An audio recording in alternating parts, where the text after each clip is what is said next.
بسم اللہ الرحمن الرحیم۔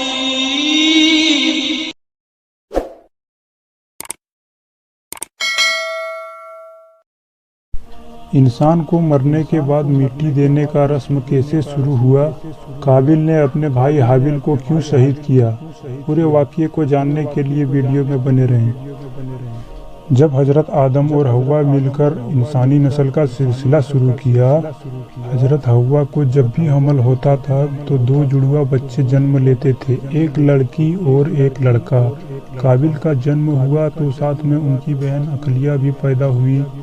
اسی طرح قابل کا جنم ہوا تو بہن یہودا بھی پیدا ہوئی۔ خدا کے حکم کے مطابق حضرت آدم کی شریعت میں یہ قانون بھی مقرر تھا کہ ایک پیٹ کی بیٹی اور دوسرے پیٹ کا بیٹا آپس میں شادی کر دیے جائے۔ حضرت آدم نے اسی قانون کے مطابق ان کی آپس میں شادی کر دینی چاہی، لیکن قابل نے باپ کا حکم نہ مانا۔ حضرت آدم نے حل یہ نکالا کہ دونوں بیٹے کی قربانی پیش کریں، جس کی قربانی قبول ہو عقلیہ اس کے نکاح میں آئے۔ اس زمانے میں قربانی کا دستور یہ بنایا گیا تھا کہ اگر دو آدمی آپس میں جھگڑتے تو دونوں اپنی اپنی قربانی پہاڑ پر رکھتے، پھر بنا دھوئیں کی آگ آسمان سے اترتی اور جو حق پر ہوتا تھا اس کی قربانی قبول کر لیتی۔ جب دونوں بھائی راضی ہوئے تو حابل نے ایک موٹا تازہ مینڈھا اپنے گلے سے جدا کیا اور قابل نے ایک ٹوکرا گیہوں لے جا کر رکھ آیا۔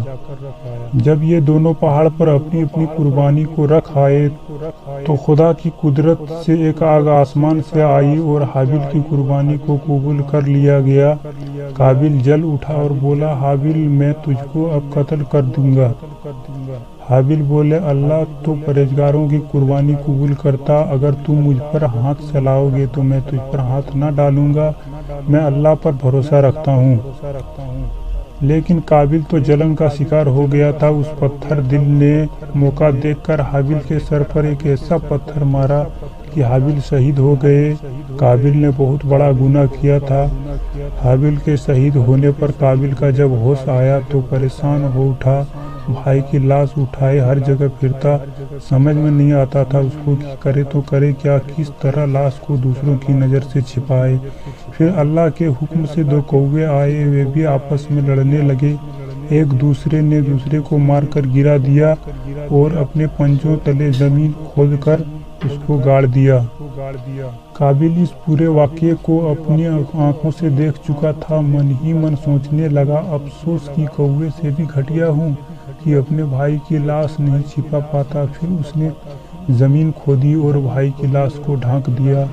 قابل کا یہ جرم بہت ہی بھیانک تھا۔ خدا نے حکم دیا سزا کے طور پر اسے بھی قتل کرو۔ قابل کو معلوم ہوا تو وہ بھاگ کر یمن دیش پہنچا، وہاں وہ آگ کی پوجا کرنے لگا۔ جب حضرت آدم حابل کے غم میں بے قرار رہتے تھے تو اللہ تعالیٰ نے جبرائیل کو بھیج کر انہیں تسلی دی تھی کہ غم نہ کرو، ایک بہتر بیٹا دوں گا جس کی نسل سے ہی آخری نبی حضرت محمد صلی اللہ تعالیٰ علیہ وسلم پیدا ہوں گے، جو پوری دنیا کا سردار ہوں گے۔ حابل کے مرنے کے 5 سال بعد حضرت عیسیٰ علیہ السلام پیدا ہوئے۔ حضرت عیسیٰ علیہ السلام کا واقعہ اگلی ویڈیو میں پیش کریں گے۔